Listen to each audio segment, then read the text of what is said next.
Football ইতিহাসের সবচেয়ে জাদুকর কে জানো? নামটা 4 অক্ষরের। হ্যাঁ, মেসি।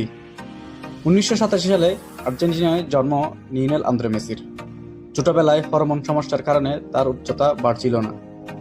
তখনই বার্সেলোনা তার চিকিৎসার দায়িত্ব নেয়, আর সেখান থেকে শুরু হয় এক অবিশ্বাস্য যাত্রা।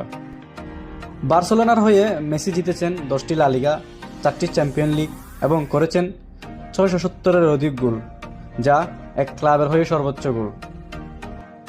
মেসি জিতেছেন সর্বমোট 8টি ব্যালন ডি'র, যা ফুটবল ইতিহাসে আর কেউ পায়নি। 2022 সালে মেসির নেতৃত্বেই আর্জেন্টিনা জেতে ফিফা বিশ্বকাপ। পূর্ণতা পায় তার ক্যারিয়ার। মেসি শুধু একজন খেলোয়াড় নন, তিনি প্রমাণ যে স্বপ্ন, পরিশ্রম আর আত্মবিশ্বাস সবকিছু বদলে দিতে পারে।